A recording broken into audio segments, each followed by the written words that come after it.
Hey, what's up, everybody? This is Lindsay Lerner, and you're listening to The Cost of the Status Quo. More people than ever are questioning why they do what they do and forging their own path. And on this show, I sit down with these entrepreneurs, trailblazers, creatives, and overall awesome beings to discuss the ideas, the opportunities, and the overall tips and tricks they're using so that the rest of us can do the same. This is The Cost of the Status Quo.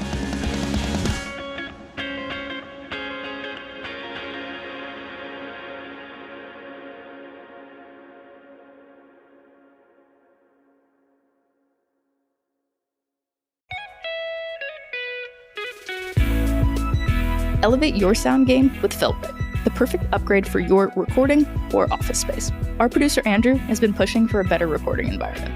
Say goodbye to basic egg crates and hello to stylish felt tiles that not only reduce 35% of ambient noise, but also show off your unique design sense. And the best part, these tiles are made from recycled bottles, making your recording space both stylish and eco-friendly.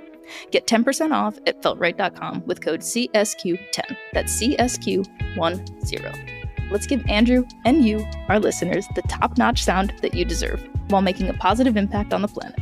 Share your creative Feltrate designs with us and join the sustainable sound revolution.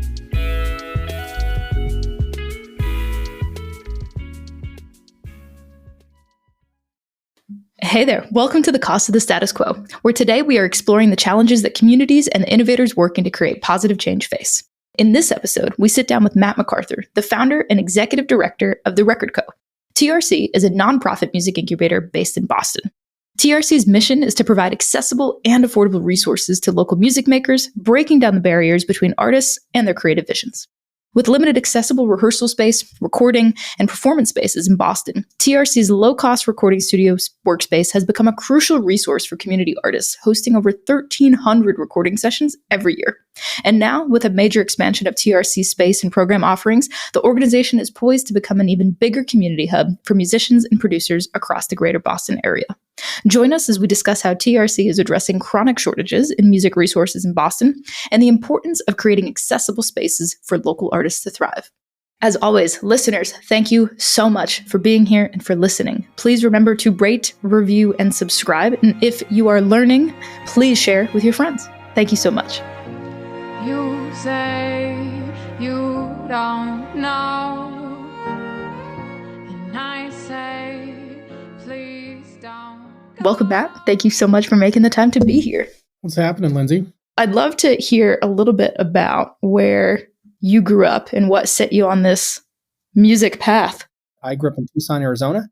We had a little bit of land. We had horses and chickens and cows and a windmill and the whole thing. Tucson's a beautiful place. Grew up there with my twin sister, Kate, and my mom. It was mostly the three of us together most of the time. Got super interested in music as a teenager. I'm a piano player, vocalist. I played the piano from a young age and then realized at like 12 or 13 that you didn't have to read transcriptions. You could just like jam and stuff. And so I started writing songs, mostly like piano, poppy, piano-driven stuff.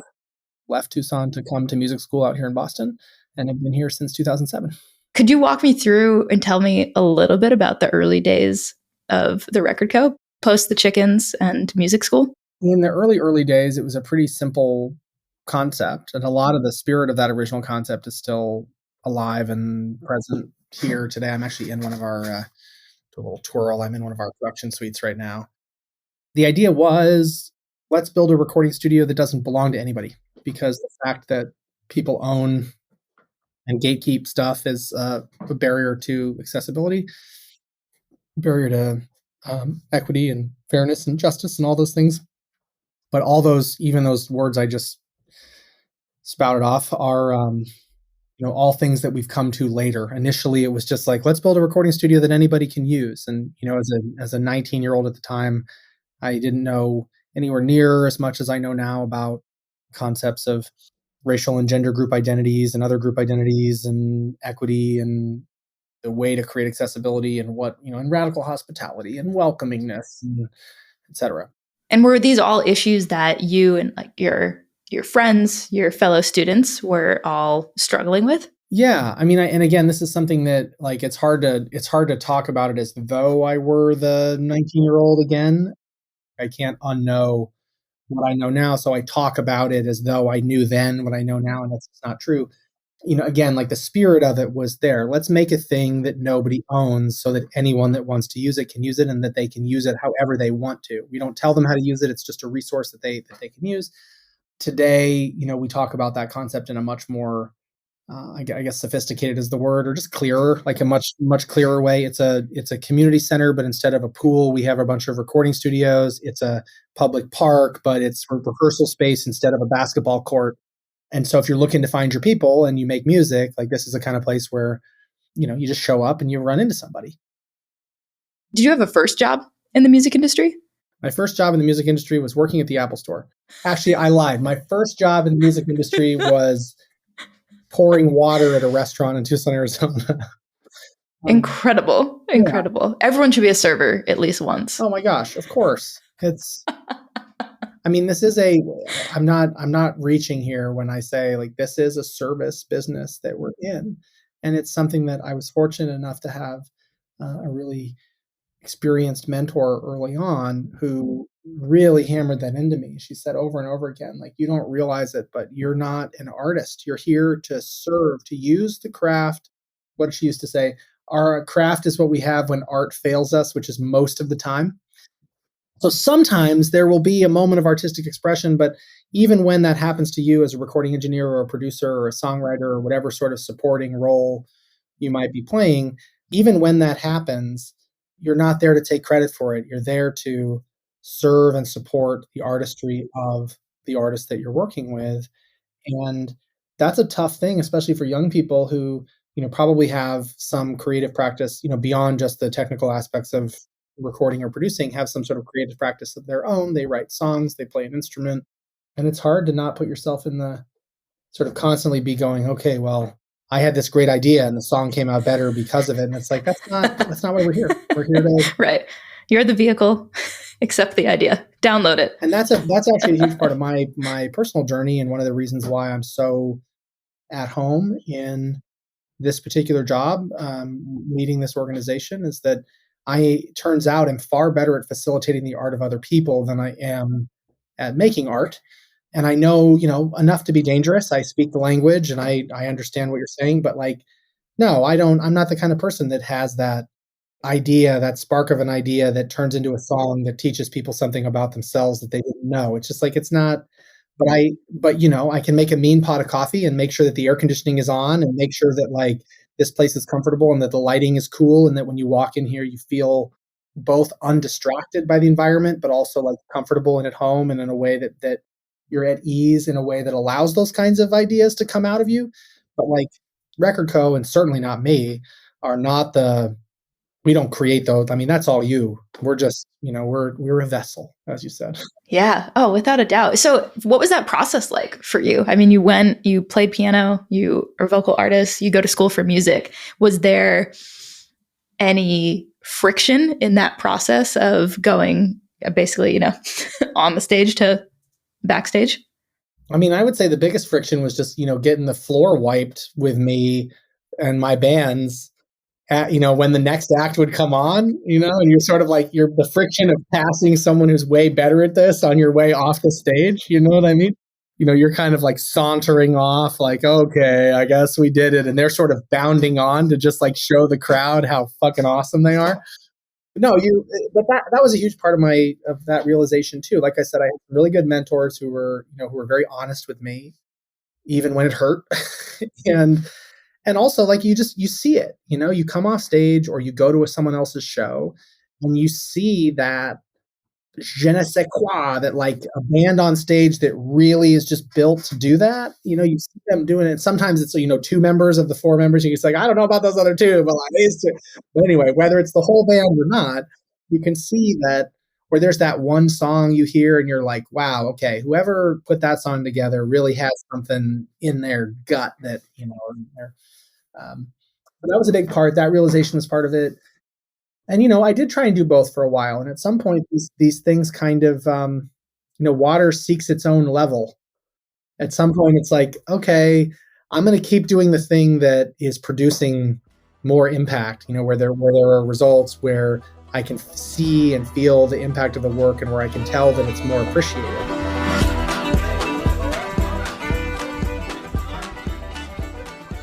How do you think your education and training in music was able to really shape your approach to now leading the record co?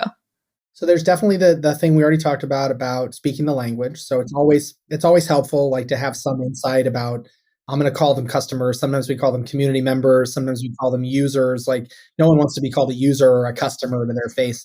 The people we serve, the people that we exist for, that without whom none of this means anything. Music makers.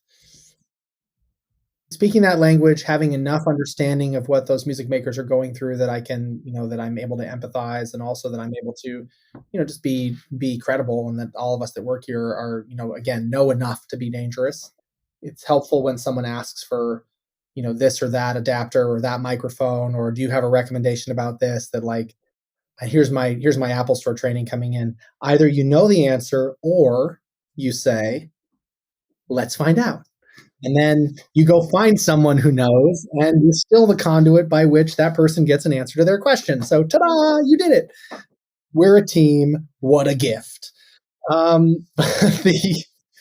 a Maria Bamford. Maria Bamford does like 9 minutes on Prairie Home Companion. I'm telling you, it's like the funniest 9 minutes. It kills me. I'll send you a link after this. It's so good. Excellent. So I could use a good. laugh. Just like sometimes, speaking of like art, sometimes you just see something and you're like, that person is just on a completely different planet that I'm on. They look at this cup and I'm like, wow, this cup does a great job of holding this coffee. And she's like, that used to be a tree, or that's not even that. I think she probably sees something even weirder. She's like, that would be a great hat for a squirrel. But like the way that she sees her world is so different. And I think that's one of the most amazing things about artists, is that they pick up the same object or see the same situation happening that we all see. And they just like see something completely different than what we're looking at. Yes, 100%. Is there a particular, I guess along that note, is there a particular moment or memorable project or even experience from whether it's your early years in the industry or even recently that really sticks out to you in that way? When you're in these kinds of environments, and especially when you're in a city that has a lot of people coming and going from it, wacky things happen. Also, sometimes like I walked in here, like I think the third week that this new facility was open, and like I'm walking past this person in the common area, and I'm like, that person looks really familiar, and they pulled their mask down for a second. I was like, oh, it's John Hamm. What the fuck are you doing here? It's like, oh, hi. Yeah, and or like you're at the coffee pot, and just striking up a conversation, and they're like, yeah, I'm a music supervisor for Disney. We're doing some new musical thing for Christmas. We're looking for a studio, so we just came by for a tour. And like, I don't think that project ended up happening here, but the point is just that like one of the things that's so magical about these environments is like you're a 12-year-old who's here for a music lesson. You're going to get a cup of hot water or whatever, and you bump into somebody who's like how many of those people, like I asked the person that was the music supervisor, I was like, okay, but like in all seriousness, how many of you are there in the country who are like, how many music supervisors at that level do we actually need? They presented as she was like, yeah, there's like, I don't know, 15 of us, 13, 14 of us in the country, across all the different studios. Like you don't need that many, because you're only speccing music for a few movies at a time, and then you move on to the next batch. And I'm just like, holy fucking shit! Like you're here. You're super famous in a not famous sort of way. Like I'm gonna hear, whether it's just in passing in a movie trailer or something, like I'm gonna hear all kinds of stuff that you made decisions about for the rest of my life, probably. I don't know. In order for this environment to be legible to them, it has to be of a really, really high quality, and a way higher quality than what someone who's just taking their first music lesson or making their first recording necessarily needs or even wants. And so that's another kind of equalizing thing. It turns out when you give people really nice shit, when the thing is really nice, it attracts a wider range, a greater diversity in every sense. Diversity of experience, diversity of technical ability, diversity of professional strata, diversity of racial and gender group identities, of sexual orientations, all that. It appeals to a wider range of people because almost everyone likes nice shit. Totally. Nice shit and free shit. Yeah, people affordable, love. when that ratio is right, when it's both affordable and really high quality, it is just by its very definition more appealing and more accessible to more people. And so that's been an interesting thing to grapple with because so many of our early spaces were super duper homemade. Totally. I remember the original space. That was homegrown, my friend. I mean, that was incredible. When you watch the Maria Bamford bit, laugh when she says he has a certain quality. The original space had a certain quality.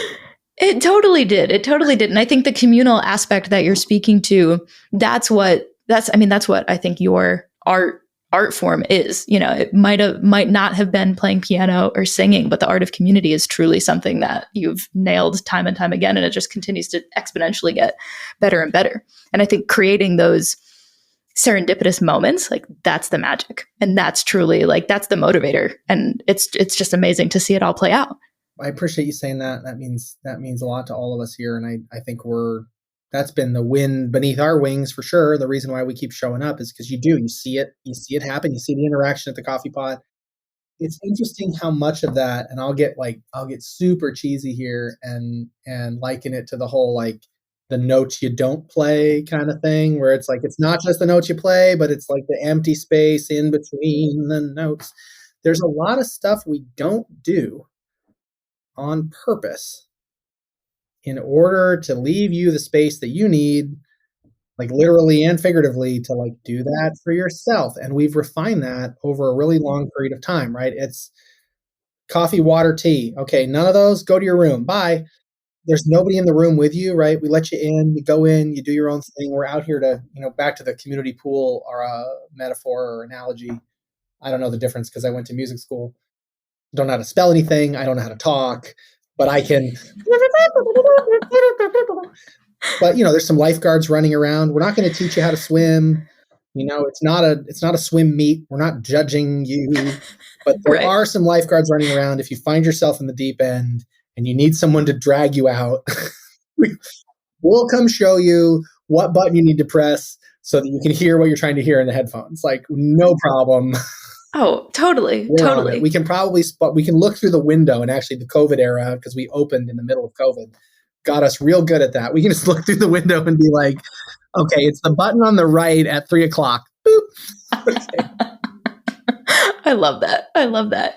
Did you have any, I know you mentioned one earlier, one of your mentors, but who were some of your early mentors and or role models in the industry? So I had a mentor, a good friend and mentor named Susan Rogers, who was a professor of mine at Berkeley. She was a very, very illustrious recording engineer and producer, had done a bunch of work with Prince and with the Bare Naked Ladies and a bunch of other very well-known artists. The last record she produced actually was Stunt by the Bare Naked Ladies. And then she left her career in the music industry and became a neurocognitive neuroscientist, and then ended up teaching both record production and neuroscience at Berkeley. Now she's written a book and retired from Berkeley, and not retired isn't the right word, but moved on.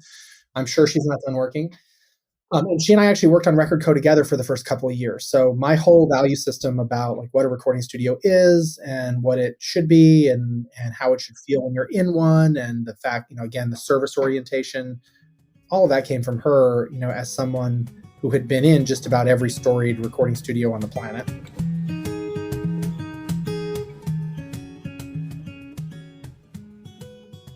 In terms of the music industry as a whole, just as a big question, which I'm sure you have a lot of opinions about, as do I. In terms of the broader industry, what are some of the changes, for better or worse, over the last, let's say, 20 years? So 20 years, I would have been 13. Yeah, so I probably was using like LimeWire and things I shouldn't have been at that time, like right in the center of it. And, like using Sony Acid on my Dell PC to like make crappy demo recordings of songs that I thought were great. This is the best song I've ever written. Yeah, it's like the third song you've ever written. Well, it's still the best, man. So that's not what I sounded like. It was more like, this song is the best and you all need to listen to it like right now. Like, get out your headphones. Okay, everybody, I got a splitter. Let's go. It sounds better in headphones because I don't know how to mix stuff. Right. I'm only 13. I love that.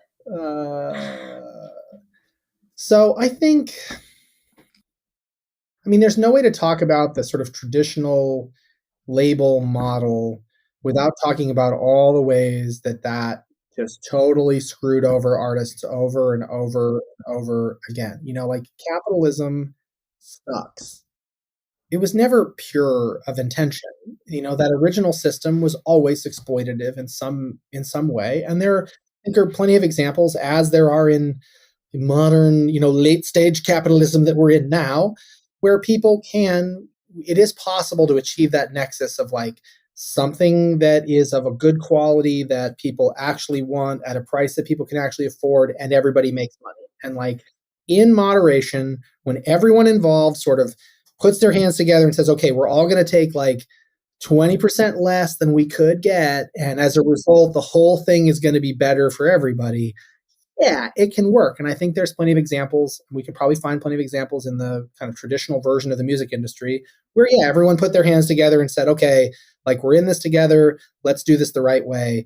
And then for every like 2 of those, there's probably 10 where it's just like, no, someone's going to fuck someone else over. And that cycle's going to repeat itself. And did it actually, I think the question is about the traditional system. The question is, to what extent did it provide the space and time and resource for people to develop their artistry in a way that they wouldn't have been able to otherwise, or that they're not able to now? So when I think about something like signing someone to a 5-album deal or a 7-album deal or whatever those traditional kind of deals were, on the one hand, that was a ball and chain that was going to hold you down if by record 3 or 4, the people you were working with weren't interested in you anymore. You were going to get shelved. You were going to be stuck in that deal. That was going to be terrible for you. On the other hand, did it create the opportunity for you to make 3 or 4 albums that you wouldn't have otherwise been able to make and develop yourself as an artist in the process and learn something about, like, yeah. And now that whole thing is on you entirely. It's on you to fund it. It's on you to distribute it. It's on you as an individual to learn how to be a jack of all trades and maybe master of none. And to what extent is that time you're spending on all those things that are not writing the song or getting the guitar part right, whatever that means. To what extent is that actually keeping you from producing the best art that you can make? And so I think that's what's lost, is some time and space and opportunity to iterate that you don't have in a system that doesn't make a speculative upfront investment in you. Now, on the other hand, you've gained just about every other element of control. So I think it's really easy. The grass is always greener. It's really easy to be like, oh, why can't I just get a record deal? And it's like, the thing about a record deal is that it presumes to, a traditional record deal is that it like presumes to take you from wherever you are to some other place over a particular period of time. And this is not a one-size-fits-all thing. And so many careers were lost or never happened because they were being sort of type fit or retrofit into some system that maybe didn't necessarily, or some progression that didn't necessarily work for their artistry or their audience type or where they were as a creative. And so I have this conversation with young people all the time where they're just like, just want to have like a viral video and like, have it all work out. And it's like, that's convenient. That's a convenient thing to say and think. Or I just want to get a record deal. I just want to get signed or whatever, because I guess that's still kind of possible, sort of, maybe. And the thing I always say is something that Susan used to say all the time, is that there's a direct relationship between the time that your career takes to get to that elevated point that you want to be at and what the tail of that career looks like. And if a short rise is typically a short fall. So if you're willing to spend the next 10 years, you're like, yeah, okay, you're the flavor of the month, and then nobody can remember anything you've ever created.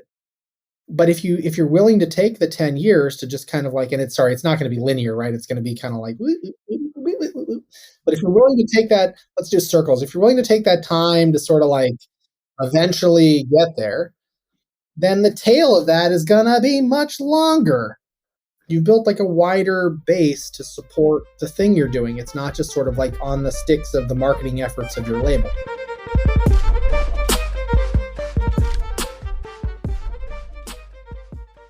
What is the thing that keeps you motivated? And I've seen from the beginning how much you've expanded and now this beautiful new facility. And it's mind-blowing to me, and it's phenomenal, and it's impressive, and it's motivating to me as someone who's watching. But how do you, as the person who's growing it and doing the thing, how do you stay motivated? How do you stay inspired? And I mean, as a nonprofit as well, you're fundraising, you're growing, like you have to keep track of metrics, you're building a team. Like, what has that process been like for you? Yeah, my stock answer to this question is like, this job is more challenging and interesting today than it's ever been. And I say that most days. I'm like, wow, this is okay. There's a new one. I've never heard that one before. Happy Tuesday. You know, what happened yesterday? A shut off notice from the power company.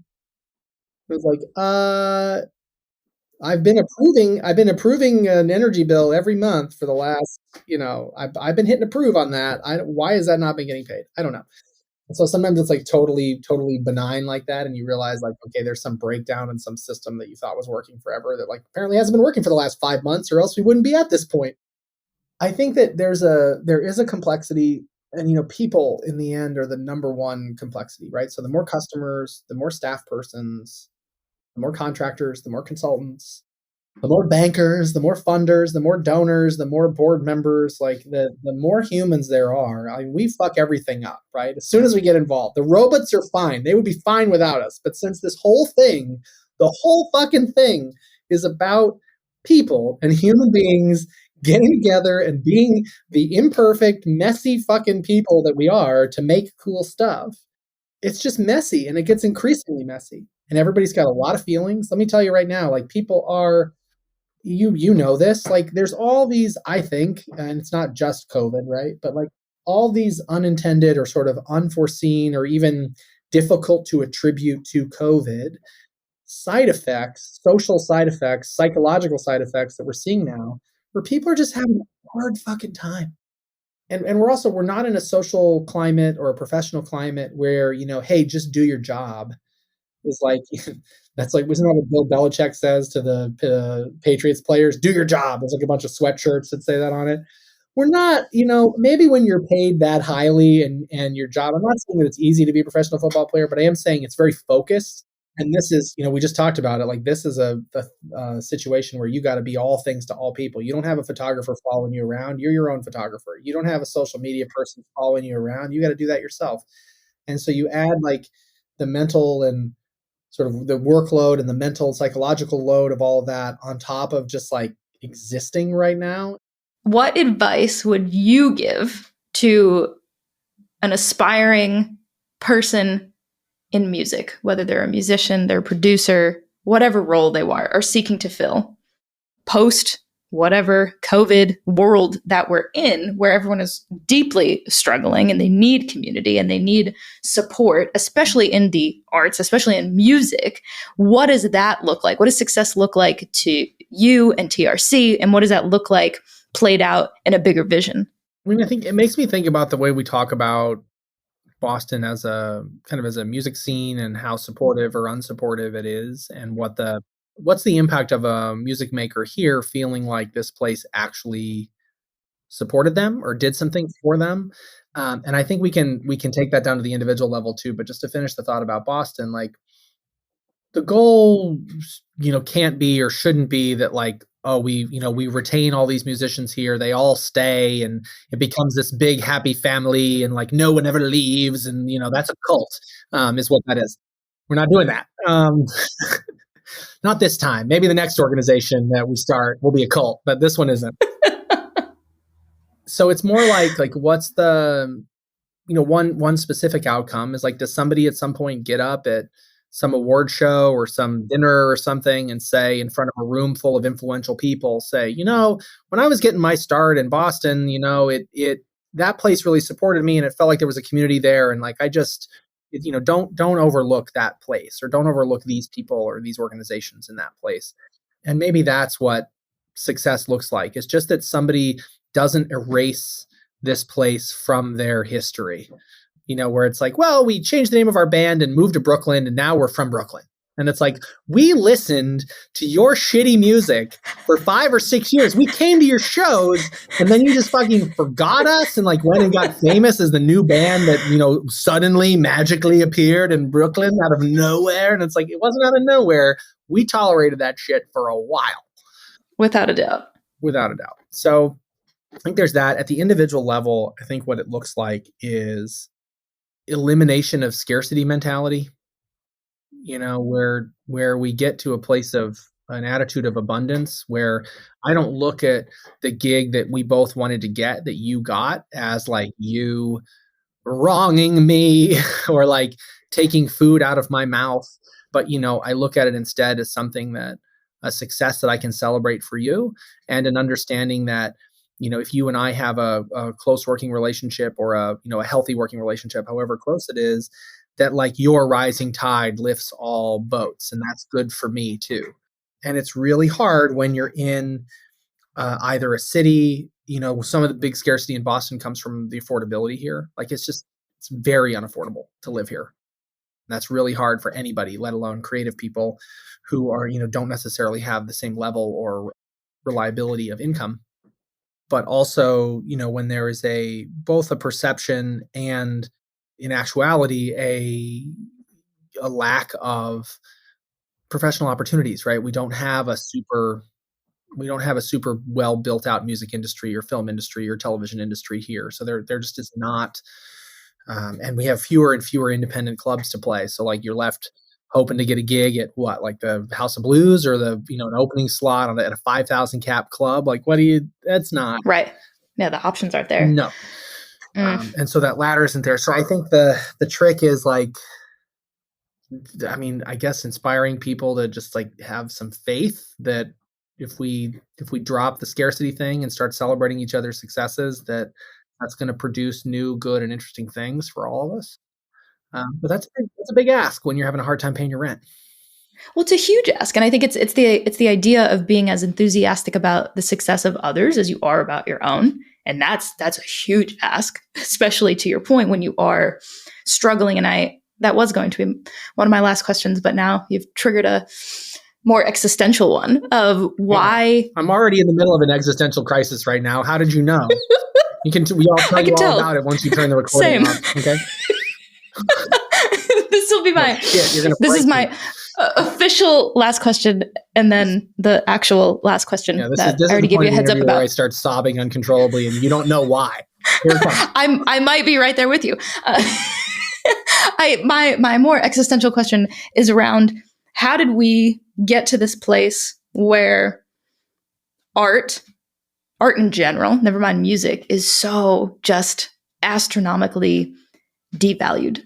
And why is it that, that's what sucks. We've been talking about this for like a decade, is this notion of, I'm a poor starving artist and I gotta go figure it out. I gotta go do this. I gotta go do that. When the reality is there's so much inherent entrepreneurship abilities or entrepreneurial abilities in these artists that you've worked with, that I've worked with, and the skill and the grit and the tenacity all exists, but the capital isn't there. Versus, I've spent the last couple of years in tech just watching people set millions of dollars on fire. And so no shade, all power to you. But I'm just curious your thoughts on where that discrepancy comes from.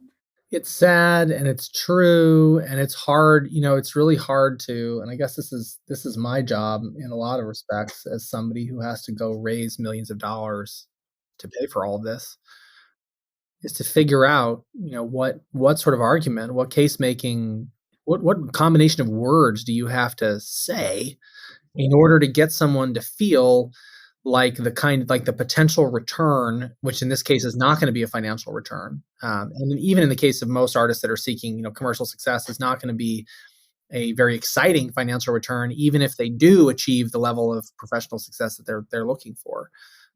Got to sell a lot of t-shirts, to pay back all those investors. It's just it's a value system thing, and it's an availability thing. I think we're at a point where music is everywhere. It's in everything that we consume. It's playing all the time. You've never really had to, you don't have to pay for any of that. And so I think that there was an experience that was afforded in the absence of technology. There was an experience, like the internet, basically. There was an experience that was afforded by going out and buying a physical, recording on a physical format, where you got to sit down and you got to make time for it, and you got to read the cover art and just like consume it in a way that it's just kind of like water now. And technology is really what has done that. Everything from the music that's in an elevator or the music that's in a restaurant that's now just like streaming off some little widget back there. Like the restaurant doesn't have to think about it. The store doesn't have to think about what radio station they're going to put on or what records they're going to play. It's all just kind of technology has enabled. I don't even have to think about what kind of music I like because my fucking phone knows. It'll just play a bunch of random shit that I definitely like, and so we're at a place where the technology has basically simultaneously stripped out the part of it that required, like, there's zero effort required anymore. I don't have to make any upfront investment. I don't have to invest money. I don't have to invest time. It'll just produce something right off the bat that I'm probably going to like because that's how good the technology is. So it's taken that in a different context, but it's like I spend my entire job just like planning shit. I'm totally subservient to my calendar, right? Like my calendar is there. I'm going to do what's on that calendar. And so the idea that in my personal life, I would like plan a whole fucking weekend somewhere, like I think about like planning 3 days of personal activities and I'm just like, nope. Like my only hope is to go somewhere that's like densely packed enough with interesting shit that I can just kind of like walk around and like stumble into something and be like, oh, this is incredible. Because I'm not going to do that. I'm not going to put that effort in. And what I think about all the time, because it's, including recently, has been in part like the destruction of a relationship, is to what extent that investment, like saying, okay, a week from now, Lindsay, you and I are going to a show. Now we're going to spend it's not like, hey, Lindsay, I noticed there's still tickets are available for this thing tonight. Are you doing anything? Let's go. No. It's like a month from now. Let's buy these tickets to go see this thing. Now you and I are spending the next month, every time we text with each other, every time we see each other, we're like, oh, I can't wait for that show. It's like there's a mythology to it. It's like developing its own mythology because we put it out there and now we're walking towards it. And so that's a very long way of saying I think that's what we've fucked up, is that we've made it so readily available so that there's no way that you're ever going to convince someone to consume music another way. It's too good. This thing is too good at giving me music that I enjoy listening to at almost $0. How are you ever going to talk me out of that? And I used to have to like anticipate that the album was coming out. I used to have to go to a physical store, which was like a part of my, I'd get my coffee and I'd go walking down the boulevard because there was like a main street in some cute little town that I never lived in. I don't know, and and I go into the record store and like John Cusack's in there and they're arguing about which album is the greatest, and it's just like,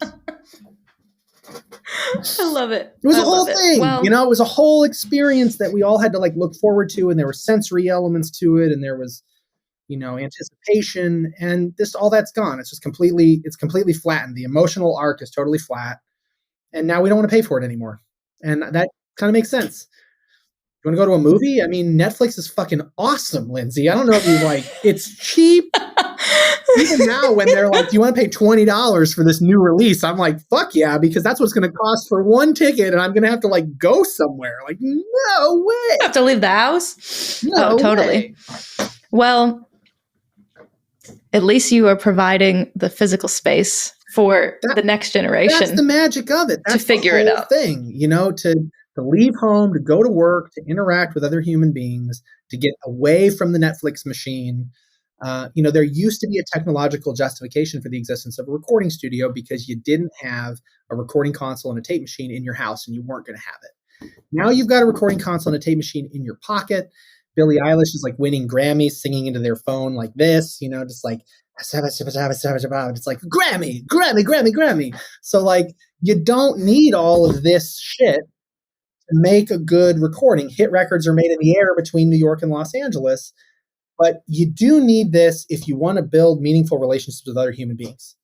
And I don't think we're going to be living in the world that any of us want to live in if we're all just doing this all the time. We need to like set the phone down and interact with other human beings. And that's one thing we're forcing. We're just forcing it here. You have no choice. There's a human at the front desk. You have to talk to them. There's no way around it. I'm sorry. There's no touch screen where you can order your studio. You're going to have to talk to a person. Sorry, not sorry. That's it.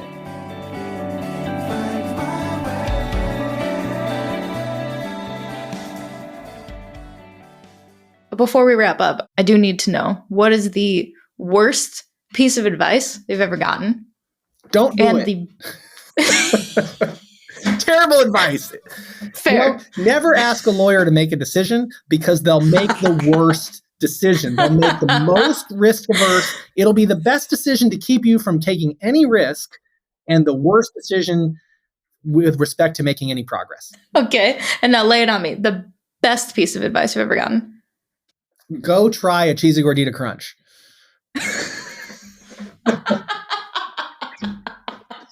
Okay, let me come up with something better than that. That's good, though. It's good. I mean, you had it. It's delicious.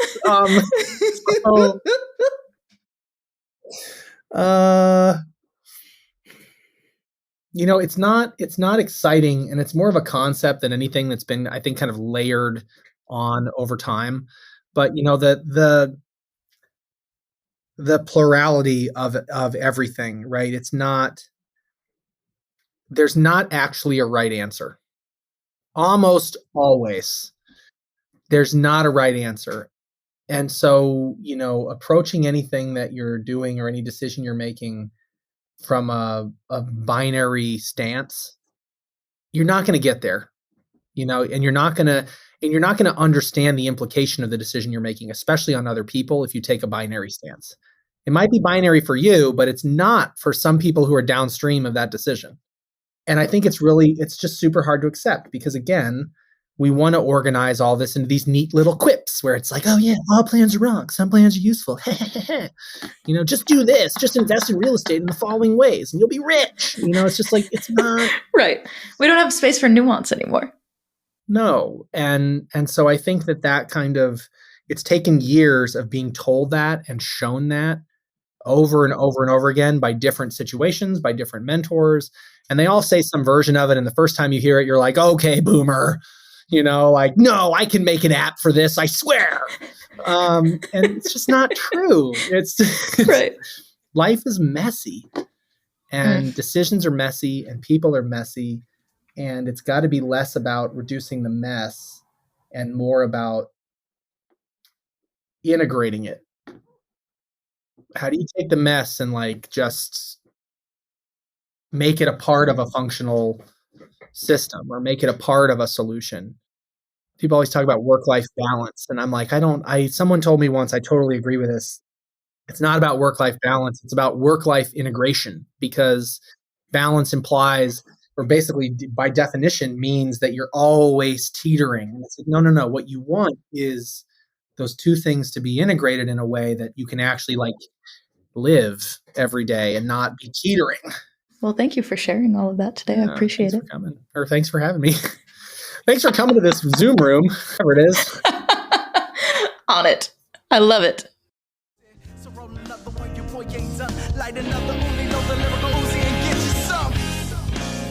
Thank you for listening to The Cost of the Status Quo and learning the wisdom, stories, and ideas that will have you feeling inspired and ready to take on the world. If you've enjoyed this, please remember to share, rate, and review. It means the world to me and the team putting it all together. If you're looking for more information, you can find us at costofthestatusquo.com or on Instagram at costofthestatusquo. If you've got any questions or curiosity about me, you can find me at lindseylerner.com. That's LindseyLerner.com or on Instagram at lindseylerner. Thanks again for listening. Hope you have an awesome day.